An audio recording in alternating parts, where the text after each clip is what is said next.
ઘણા સલામ વખતે મારા નાથા શબ્દ વાપરે છે. બહુ ઉત્તમ એ શબ્દ છે મારા નાથા. પ્રથમની મંડળીમાં જ્યારે લોકો મળતા હતા એકબીજાને ત્યારે આ શબ્દ વાપરતા હતા, મારા નાથા, જેનો અર્થ થાય છે કે પ્રભુ જલ્દી આવે છે અને સામેથી એવો આન્સર મળે છે કે હા, પ્રભુ જલ્દી આવે છે.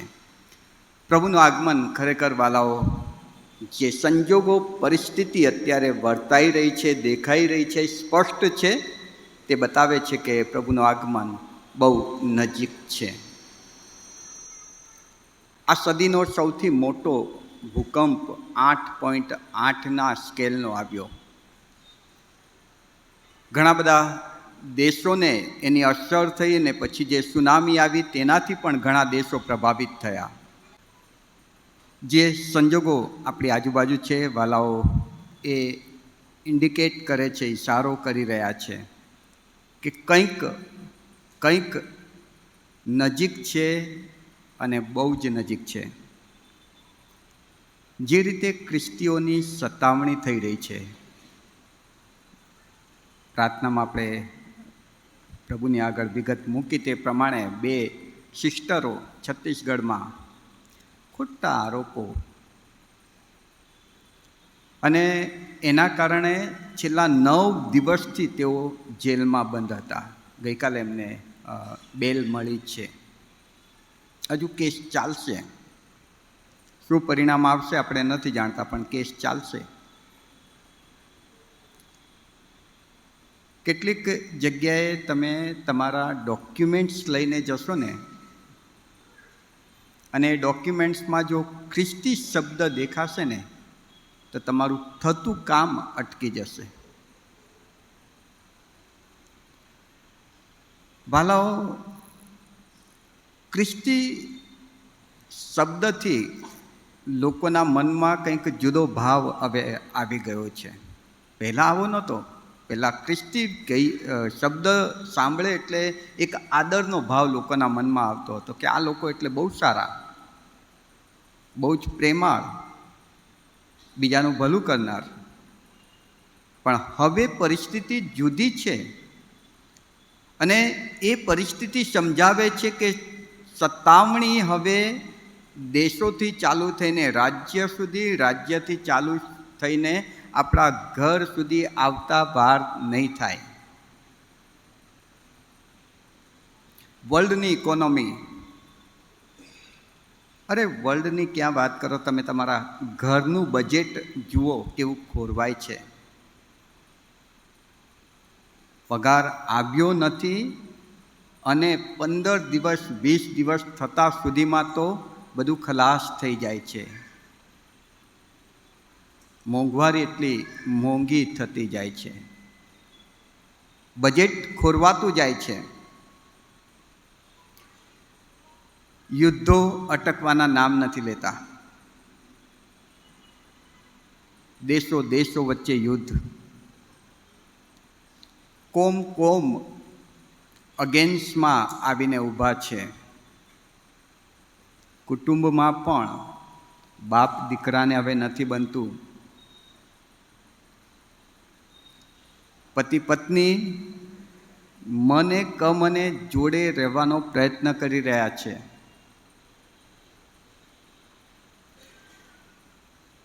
ભ્રષ્ટાચારે તો માજા મૂકી છે.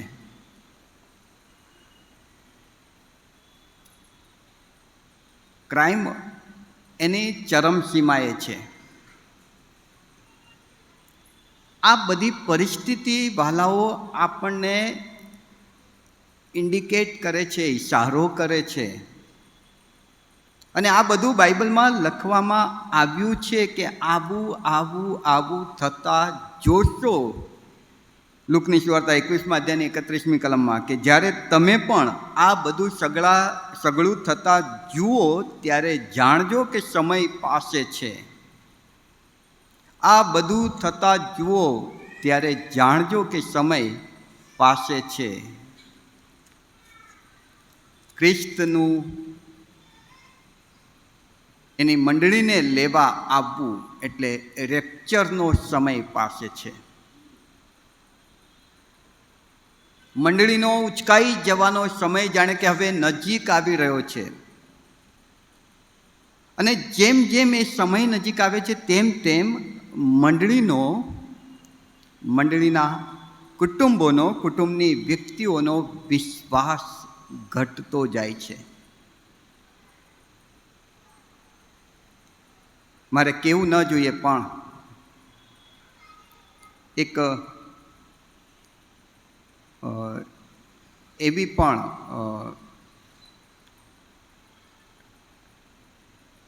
પણ વાત છે કે ખ્રિસ્તી કુટુંબોમાં 10માંથી 2 જ કુટુંબોમાં હવે એક સર્વે, આછો પાતળો સર્વે, 10માંથી 2 જ કુટુંબો એવા છે કે જેમાં બાઇબલ વાંચવાનું અને પ્રાર્થના કરવાનું ચાલુ છે. 8 કુટુંબો, 10માંથી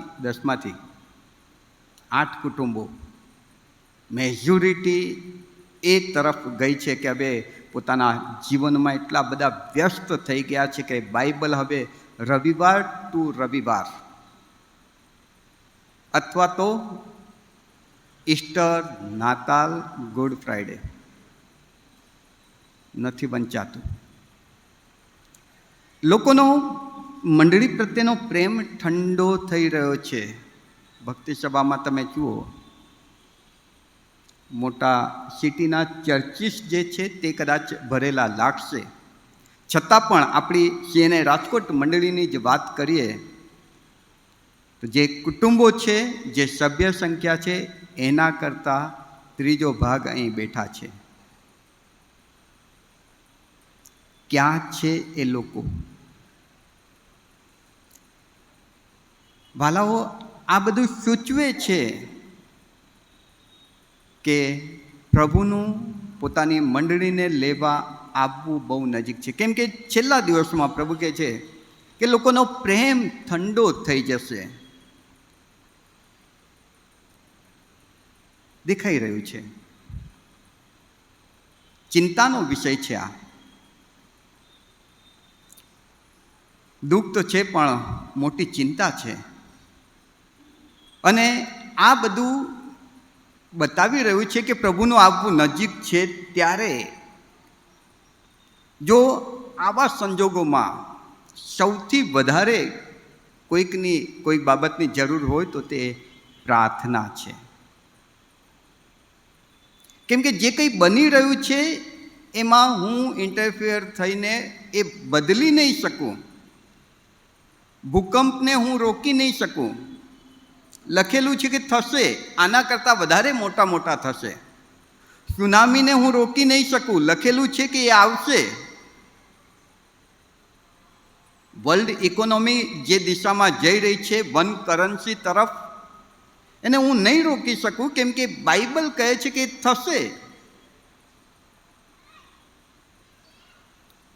અને માટે જે થઈ રહ્યું છે એને રોકવાનો હું પ્રયત્ન નહીં કરું.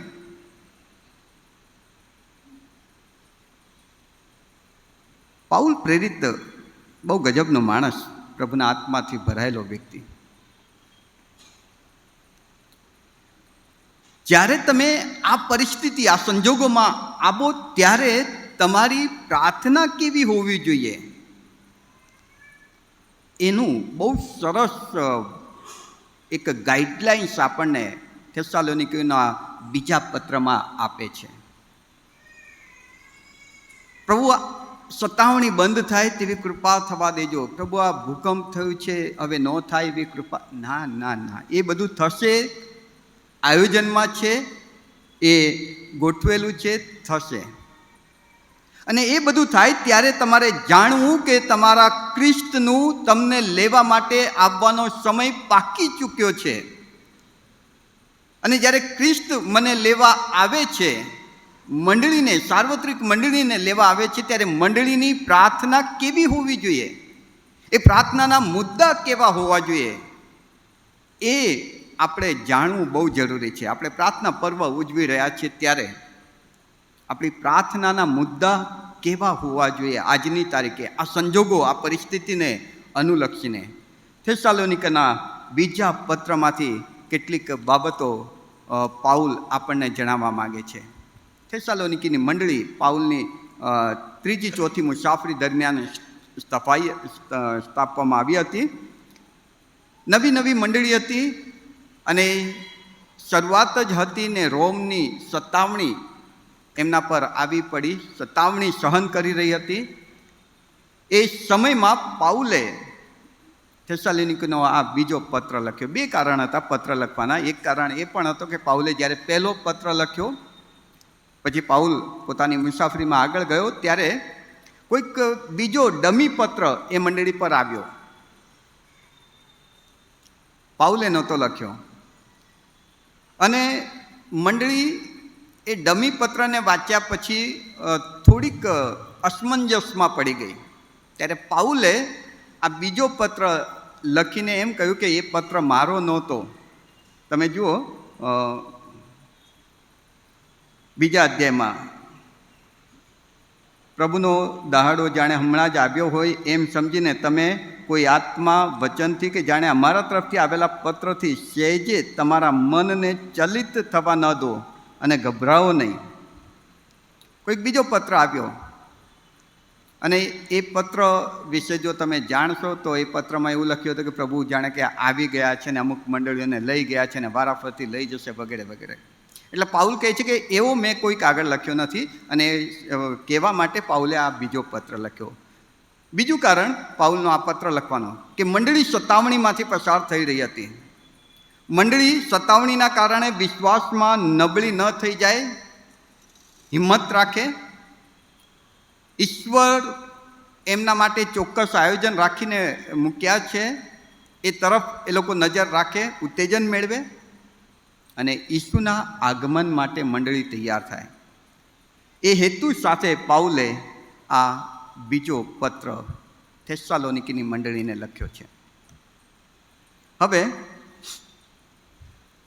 વાલાઓ, ડાયોસિસે આ એક સારી વ્યવસ્થા કરી કે ઓગસ્ટ મહિનાને આખા ડાયોસિસમાં પ્રાર્થનાના પર્વ તરીકે ઉજવવામાં આવે. બહુ સારું, બહુ જરૂરી છે.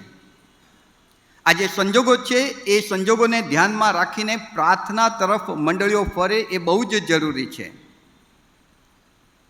મંડળી તરીકે આપણે પ્રાર્થના કરવી જોઈએ, પણ એની સાથે સાથે મંડળી માટે આપણે પ્રાર્થના કરવી જોઈએ. કેમ કે પ્રભુ એની મંડળીને લેવા આવનાર છે. મંડળી તરીકે આપણે સાથે મળીને પ્રાર્થનાનું આયોજન કરીએ છીએ, સારી વાત છે, પણ એની સાથે મંડળી માટે પ્રાર્થના કરીએ એ જરૂરી છે. અને માટે પ્રાર્થનાના મુદ્દા કેવા હોવા જોઈએ, પ્રાર્થનામાં વિષય શું હોવો જોઈએ એ આપણે જાણીએ એ બહુ જરૂરી છે. બહુ ઝડપથી તમારી આગળ 5 મુદ્દા થેસાલોનિકીનો પત્ર તેનો બીજો પત્ર તેનો પહેલો અધ્યાયમાં કેટલીક બાબતો તમારી આગળ મૂકી. સૌથી પહેલી બાબત, તમારી પાસે બાઇબલ હોય તો ખુલ્લું રાખજો. 204 નંબરના પૃષ્ઠ પર થેસાલોનિકીનો બીજો પત્ર પહેલો અધ્યાય. પહેલી બાબત કે તમારી પ્રાર્થનાનો મુદ્દા શું હોવા જોઈએ. 3જી કલમ, ભાઈઓ અમારે તમારા વિશે સદા દેવની આભાર સ્તુતિ કરવી જોઈએ અને તે યોગ્ય છે, કેમ કે તમારો વિશ્વાસ ઘણો વધતો જાય છે. વાલાઓ, આપણી મંડળી માટેની પ્રાર્થનાનો સૌથી પહેલો મુદ્દો આ હોવો જોઈએ કે પ્રભુ અમારી મંડળીના વિશ્વાસને તું વૃદ્ધિ પમાડજે. કેમ કે પ્રભુ ઈસુ ખ્રિસ્તે લુકની સુવાર્તા 18મા અધ્યાયની 8મી કલમમાં, એ 18મો અધ્યાય તમે વાંચજો, 18 થી 24 અધ્યાય, પ્રભુ ઈસુ ખ્રિસ્તે છેલ્લા દિવસોનું વર્ણન કર્યું અને ત્યારે 18મા અધ્યાયની 8મી કલમમાં એમ કહ્યું કે આ છેલ્લા દિવસોમાં જ્યારે માણસનો દીકરો એટલે ઈસુ પોતાની કન્યા મંડળીને લેવા આવશે ત્યારે પૃથ્વી પર શું તેને વિશ્વાસ જડશે? અને માટે આપણી પ્રાર્થનાનો મુદ્દો એ હોવો જોઈએ કે પ્રભુ તારી મંડળીનો વિશ્વાસ વધારજે, વિશ્વાસ ખૂટી ન જાય. આજે મંડળીમાં જો બધું જ છે સારું મોટું પ્રભુ મંદિર, અને હવે તો એ પ્રભુ મંદિરમાં એસી, ગાદી, પ્રભુ મંદિરની ભવ્યતા તમે જુઓ, એનો શણગાર તમે જુઓ, બહુ ગજબનું હોય છે. અમુક અમુક ચર્ચિસમાં તમે જાઓ, બધું જ છે, બધું જ છે. વિશ્વાસ ક્યાં? વિશ્વાસ ખોવાયો છે. અને માટે શરૂઆતની મંડળી જે રીતે કામ કરતી હતી એ રીતે અત્યારની મંડળીમાં કામ નથી થઈ રહ્યું. જો તમે પ્રેરિતોના કૃત્યના 4થા અધ્યાયમાં આવો તો શરૂઆતની મંડળીની વાત આપણને મળે છે. પ્રેરિતોના કૃત્યનો 4થો અધ્યાય, શરૂઆતની મંડળી કેવી હતી? બહુ ગજબની મંડળી. 4થા અધ્યાયની 41મી કલમ તમે જુઓ.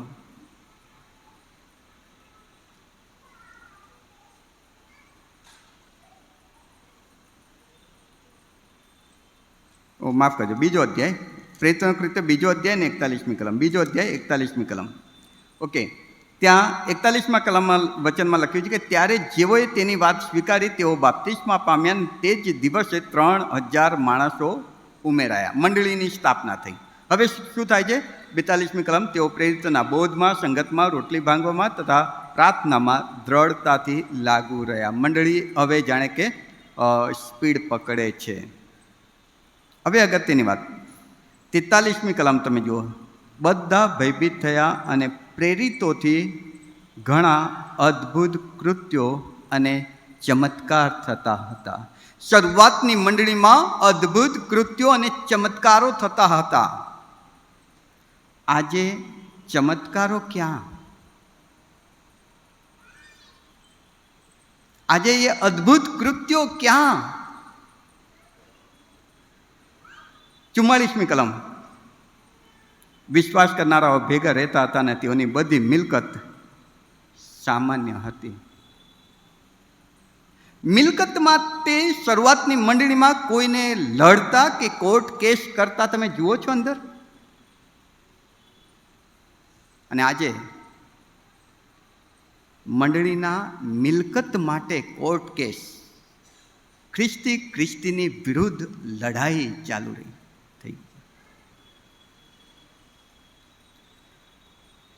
45મી કલમ, તેઓ પોતાની મિલકતો તથા સરસામાન વેચી નાખતા અને દરેકની અગત્ય પ્રમાણે સર્વને વેચી આપતા.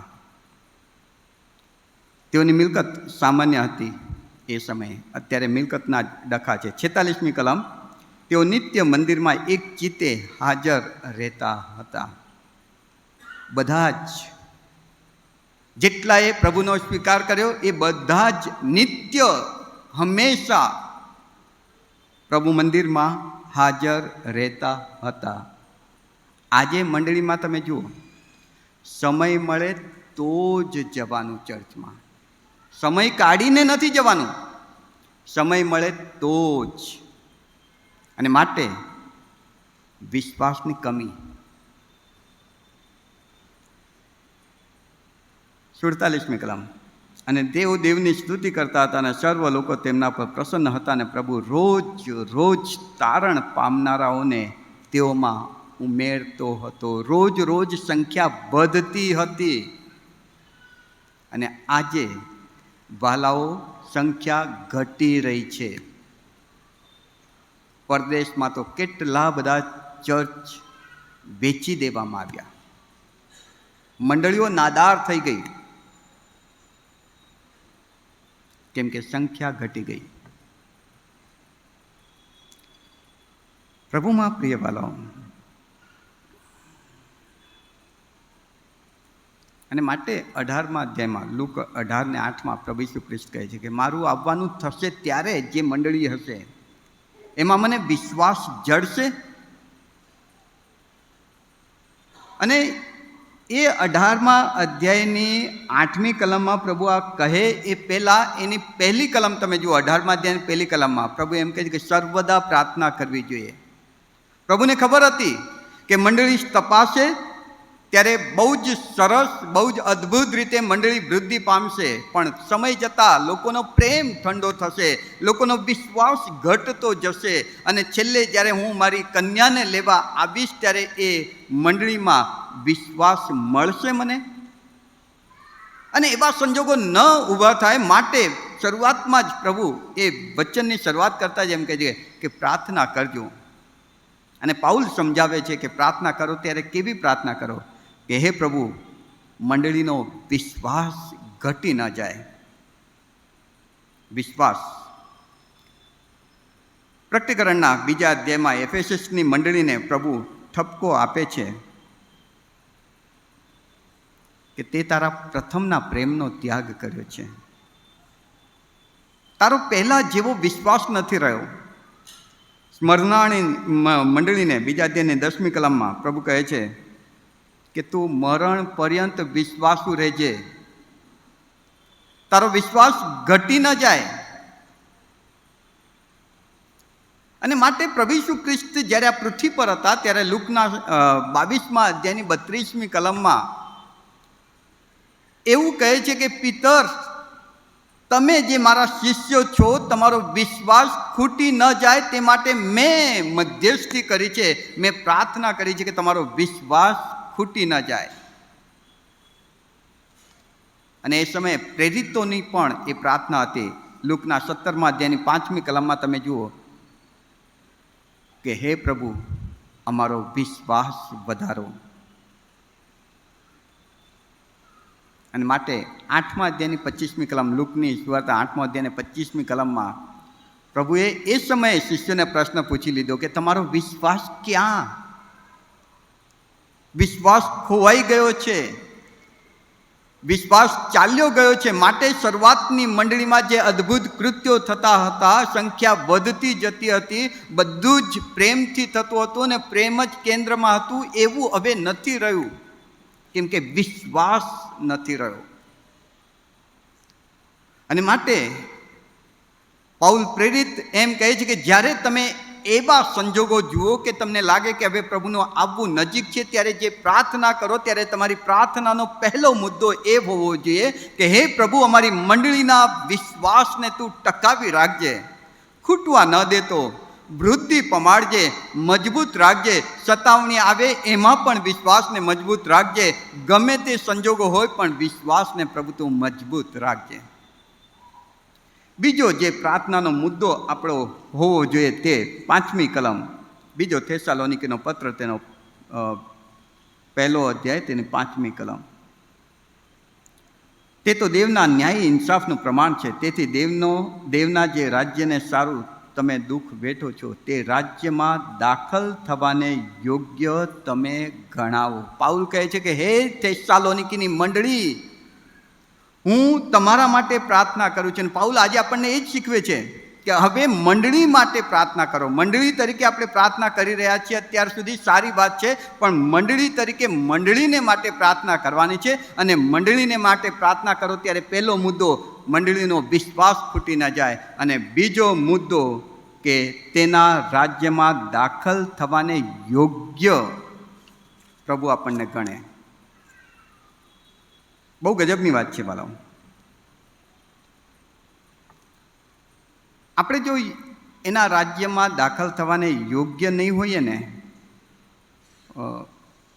કાઢી મૂકશે છે. ત્યાં એને પૂછે કે કેટલી વખત બાઇબલ વાંચ્યું, કેટલી વખત કમિટીમાં રહ્યા, કેટલી વખત શું સેવા કરી, કોઈ જ બાબત નહીં. કેટલા વર્ષો તમારું નામ મંડળીના રજિસ્ટરમાં રહ્યું, તમે શું આપ્યું, શું કર્યું, એ નહીં પૂછે. તમે યોગ્ય છો કે કેમ? લુકની સુવાર્તા, માફ કરજો, માથીની સુવાર્તાના 22મા અધ્યાયમાં લગ્ન જમણમાં બધાને નોતરવામાં આવ્યા હતા. 8મી કલમ કહે છે કે લગ્ન જમણમાં જેમને નોતરવામાં આવ્યા હતા ને તેઓ યોગ્ય નહોતા, માટે લગ્ન જમણનો લાભ ન લઈ શક્યા. આમંત્રણ તો હતું પણ એ યોગ્ય નહોતા. ભાલાઓ, દેવના રાજ્યને યોગ્ય એવી મંડળી બને માટે આપણે મંડળી માટે પ્રાર્થના કરવાની જરૂર છે. થેસલોનિકનો પહેલો પત્ર તમે જુઓ, 2 અધ્યાય અને 12મી કલમ. 2 અધ્યાય 12મી કલમ, ત્યાં લખ્યું છે, એ માટે દેવ જે તમને પોતાના રાજ્ય તથા મહિમાનું તેડું આપે છે તેને યોગ્ય તમે ચાલો. તમને તેડું તો આપવામાં આવ્યું છે, તમને બોલાવવામાં તો આવ્યા છે, તમને પસંદ તો કરવામાં આવ્યા છે, પણ જો તમે યોગ્ય નથી તો આખી જિંદગી દોડેલું વ્યર્થ જશે. અને માટે આપણી પ્રાર્થના એ હોવી જોઈએ કે પ્રભુ તેના તેડાને, તેના મંડળીને, તેના રાજ્યને યોગ્ય આપણને ગણે. એફેસીઓનો પત્ર તેનો 4થો અધ્યાય ને 1લી કલમ. એ માટે હું પ્રભુને સારું બંદીવાન તમને વિનંતી કરું છું કે તમને તેડવામાં આવ્યા છે તે તેડાને યોગ્ય થઈને ચાલો. યોગ્ય હોવા જોઈએ. પ્રભુ ઈસુ ખ્રિસ્ત કહે છે માથીની સુવાર્તાના 10મા અધ્યાયની 37મી કલમમાં કે મારા કરતાં જો તમે બીજી કોઈ બાબતને વધારે પ્રેમ બતાવો છો. 38મી કલમમાં એમ કહે છે કે જો તમે મારો વધસ્તંભ ઉંચકીને મારી પાછળ નથી ચાલતા તો તમે મારે યોગ્ય નથી. વાલાઓ, જો હું એને રાજ્યને યોગ્ય નથી તો પડતો જ મુકાઈશ. કોઈ ભલામણ નહીં, કોઈ લાગવગ નહીં. અને માટે એના રાજ્યને યોગ્ય હું ગણાવું એવી મારી પ્રાર્થના હોવી જોઈએ કે પ્રભુ અમારી મંડળીને તું જ્યારે તારા લોકને લેવા આવે ત્યારે તારા રાજ્યને યોગ્ય ગણજે. અને એના માટે પ્રભુ પરનો પ્રેમ બહુ જ મજબૂત હોવો જોઈએ. જો પ્રભુ કરતાં, ઈસુ કરતાં, દેવ કરતાં વધારે પ્રેમ મંડળી કોઈક બીજી બાબતને કરે છે તો એ મંડળી દેવના રાજ્યને યોગ્ય નથી. પ્રાર્થના કરજો વાલાઓ કે આપણી મંડળીને પ્રભુ એના રાજ્યને યોગ્ય બનાવે. તમે ને હું આપણે બધા જાણીએ છીએ ક્યાં કમી છે, ક્યાં ઘટી છે, ક્યાં તકલીફ છે. શું તકલીફ છે બધું જ આપણે જાણીએ છીએ. બસ પ્રાર્થનાની જરૂર છે કે પ્રભુ તેના રાજ્યને યોગ્ય મારી મંડળીને બનાવે. ત્રીજી પ્રાર્થનાનો મુદ્દો જે છે તે 11મી કલમ. એથી અમે સદા તમારા માટે પ્રાર્થના કરીએ છીએ કે આપણા દેવ જે તેડું તમને મળ્યું છે તેને લાયક તમને ગણે. દેવના તેડાને લાયક આપણે ગણાઈએ ને એ માટે. હવે આ એક સમજો વાલાઓ, ત્યાં તમારી કોઈ પણ ક્વોલિફિકેશન નહીં ચાલે. ઈશ્વરે મને તેડું આપ્યું પણ એના માટે મારી કોઈ ક્વોલિફિકેશનને એમણે ધ્યાનમાં લીધું નથી. પિતર અભણ માછીમાર હતો. જે શિષ્યોને તેડ્યા મોટા ભાગે બહુ ભણેલા નહોતા કે એવી કોઈ ખૂબી નહોતી એમનામાં, એવી કોઈ ક્વોલિટી નહોતી. છતાં પણ પ્રભુએ એમને તેડું આપ્યું. ત્યારે પ્રભુ અહીં આગળ આપણી મંડળીને, એની મંડળીને એ જ કહેવા માગે છે કે તમને જે તેડું મળ્યું છે ને એ તેડાને યોગ્ય થઈને ચાલજો. વાલાઓ, તમને ખબર છે કે મંડળીને શા માટે પ્રભુએ પોતાના શિષ્યોને શા માટે તેડ્યા છે?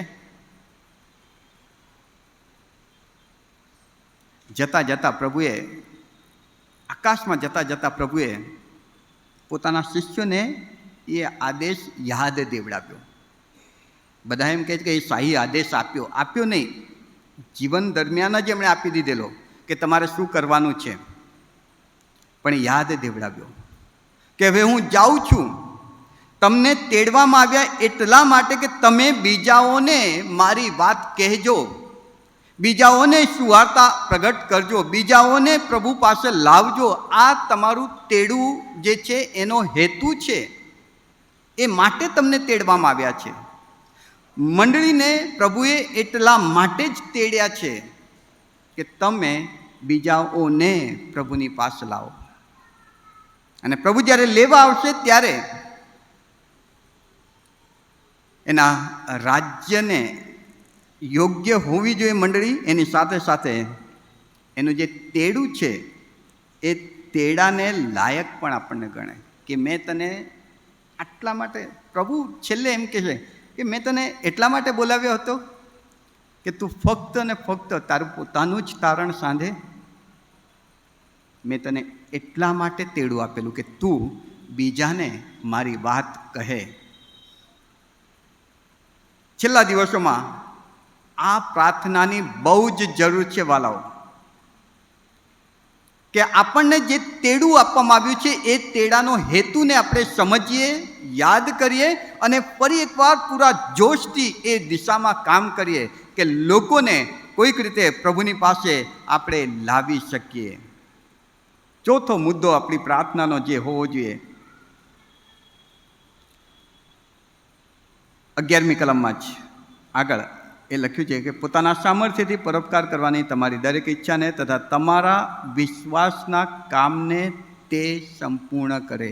પાઉલ કહે છે કે હે થેસ્સાલોનિકીની મંડળી, તમારા માટે હું પ્રાર્થના કરું છું કે પ્રભુ આ મંડળીના જે કામ છે, અહીં આગળ લખ્યું છે કે વિશ્વાસના કામને તું તારા દ્રષ્ટિમાં યોગ્ય ગણજે, સંપૂર્ણ ગણજે. પ્રકટીકરણની મંડળીને પ્રભુ કહે છે કે તારા કામ હું જાણું છું. કોના માટે કરે છે, શું કરે છે? તારા કામ મારી દ્રષ્ટિમાં સંપૂર્ણ નથી. કેવા કામ હોવા જોઈએ? ઉત્પત્તિના 6 અધ્યાયમાં તમે આવો વાલાઓ, કે જ્યાં પ્રભુએ નૂહને કહી દીધું હતું કે જળ પ્રલય આવશે. જેમ આપણને આ બધી એંધાણી દ્વારા કહી દીધું કે હવે પ્રભુનું આગમન નજીક છે, એવી રીતે નૂહને કીધું કે જળ પ્રલય આવશે અને તારે એક વહાણ બનાવવાનું છે.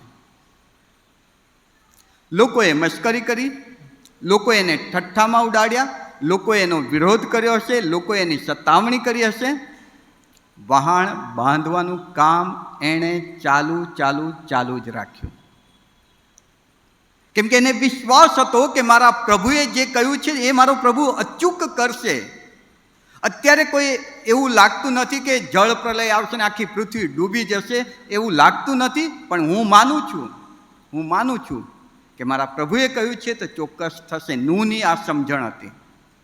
મારા પ્રભુએ કહ્યું છે એ ચોક્કસ થશે એમ માનીને હું જે કામ કરું છું એ વિશ્વાસના કામને સંપૂર્ણ કરતા કામ છે. અને પ્રભુ પોતાની મંડળી પાસે આ બાબત માંગશે વાલાઓ.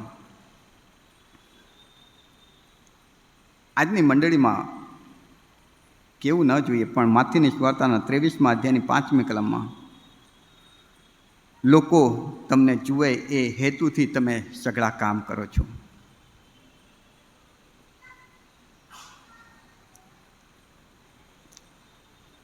માર્ક 13:33-34, લુક 12:46-48, યોહાન 8:41, આ સઘળા કામ પ્રભુ શું કહે છે કે તમે લોકો જુએ ને એ હેતુથી કરો છો. પ્રભુ શું પોતાના શિષ્યોને જ્યારે કામ વિશે કહેતા હતા ને, શિક્ષણ આપતા હતા ને, ત્યારે કાળજી રાખતા હતા કે તમે જે પણ કામ કરો તમારા પ્રભુને માટે કરો. પ્રાર્થના કરો તો કોટડીમાં જઈને, હા જાહેરમાં કરવી જોઈએ, કરજો, પણ બતાવવા માટે ન કરતા. દાન આપો તો ડાબો હાથ આપે તો જમણો ના જાણે, ને જમણો આપે તો ડાબો ન જાણે, એવી રીતે આપજો. પ્રભુના માટે તમે જે કંઈ કરો છો પ્રભુના માટે કરો, એ જરૂરી છે અને એ વિશ્વાસના કામો છે. ને પ્રભુ કહે છે કે મંડળી, તું તારા વિશ્વાસના કામોને પ્રભુની દ્રષ્ટિમાં સંપૂર્ણ ગણાય એ રીતે કરજે.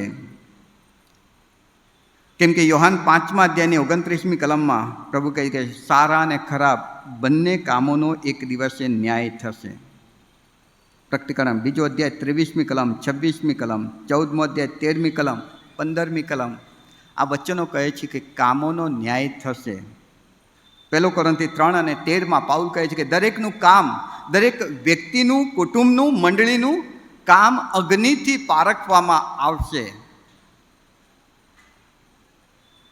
અને જો એ શુદ્ધ થયેલું સિદ્ધ થશે તો વાલાઓ એનો બદલો અચૂક મળશે. અને માટે બીજા થેસાલોનિકના 3 અધ્યાયની 13મી કલમમાં પાઉલ કહે છે કે ભાઈઓ, તમે ભલું કરતા થાકશો નહીં. તમારું કામ જો પ્રભુને ધ્યાનમાં રાખીને તમે કરી રહ્યા છો, પ્રભુને માટે કરી રહ્યા છો, તો એમાં મજબૂતાઈથી આગળ વધજો. મંડળી માટે પ્રાર્થના કરી કે પ્રભુ અમારી મંડળીના કામ, જે પણ કામ કરીએ છીએ, આજે દેવળ છૂટ્યા પછી આપણે કામ કરીશું. પ્રાર્થનાના પર્વને અનુલક્ષીને જુદા જુદા આયોજનો કર્યા છે, એમાં કામ કરીશું. કોઈ રસોડામાં કામ કરશે, કોઈ બહાર કામ કરશે. દેવને માન મળે એ રીતે. કેમ કે છેલ્લો મુદ્દો 12મી કલમમાં પ્રાર્થનાનો પાઉલ આપે છે તે પ્રમાણે કે જેથી આપણો દેવ તથા પ્રભુ ઈસુ ખ્રિસ્તની કૃપાથી આપણા પ્રભુ ઈસુના નામ તમારામાં મહિમાવાન થાય, એની કાળજી લેજો અને તમે તેનામાં મહિમાવાન થાઓ. મારી પ્રાર્થના છે કે તમારામાં, હે મંડળી, તારામાં તારા ખ્રિસ્તનું નામ મહિમાવાન થાય, ખ્રિસ્તનું નામ ઊંચું મનાવવામાં આવે, પ્રભુ ઈસુ ખ્રિસ્તને એ દ્વારા મહિમા મળે. આજે આપણા કામોથી, આપણા આયોજનોથી, આપણી વ્યવસ્થાથી, આપણા ચર્ચમાં, કુટુંબમાં, સમાજમાં કોને મહત્વ મળી રહ્યું છે? ઈસુ બાજુ તો નથી મુકાઈ ગયા ને? જો વાલાઓ, ઈસુ બાજુ મુકાઈ ગયા છે ને, તો ઈસુ જ્યારે એની મંડળીને લેવા આવશે ત્યારે એ વ્યક્તિને, કુટુંબને, એ મંડળીને ઈસુ બાજુ મૂકી દેશે. અને માટે છેલ્લા દિવસોમાં આપણી મંડળી માટેની પ્રાર્થનામાં વાલાઓ આ બાબત યાદ રાખીએ કે મંડળીનો વિશ્વાસ ખૂટી ન જાય તે માટે પ્રાર્થના કરીએ. એના રાજ્યમાં આપણને પ્રભુ ગણે, ઉચકે, લે, એને યોગ્ય આપણને બનાવે, એના માટે આપણે પ્રાર્થના કરીએ. જે તેડું પ્રભુએ આપણને આપ્યું છે એ તેડાને યોગ્ય આપણને ગણે, તેના માટે પ્રાર્થના કરીએ. વિશ્વાસના કામને પ્રભુ સંપૂર્ણ કરે, માન્ય કરે, એ માટે પ્રાર્થના કરીએ. અને આપણી મંડળીમાં પ્રભુનો મહિમા થાય માટે આપણે પ્રાર્થના કરીએ. બાલાઓ, આ મુદ્દાઓ પ્રમાણે આ દિવસોમાં આપણને પ્રાર્થના કરવા પ્રભુ કૃપા આપે. આમેન. પ્રાર્થનામાં નમીએ. પવિત્ર પ્રભુ કૃપાળુ દેવ, તમારો ખૂબ આભાર માનીએ છીએ. છેલ્લા દિવસોમાં પ્રભુ તમે અમારી સાથે તમારા વચનોથી તેમજ દેખાઈ રહેલી એંધાણી દ્વારા વાત અને વ્યવહાર કરી રહ્યા છો. મંડળી કે જેને તમે લેવા આવનાર છો પ્રભુજી, એના માટે અમારે પ્રાર્થના કરવાની જરૂર છે. તે પ્રભુ અમે હંમેશા અમારી મંડળીને પ્રાર્થના દ્વારા તમારી આગળ લાવીએ કે મંડળીનો વિશ્વાસ ખૂટી ન જાય, મંડળી એના તેડાને બળગી રહે, મંડળીના કામ તમારી દૃષ્ટિમાં માન્ય ગણાય, મંડળીમાં તમારો મહિમા થાય. હો પ્રભુ, એવી અમારી મંડળી બને તેવી કૃપા તમે થવા દો. અમારી પ્રાર્થના પ્રભુ ઈસુના નામમાં બાપ તમે સાંભળો અને સ્વીકારો. આમેન.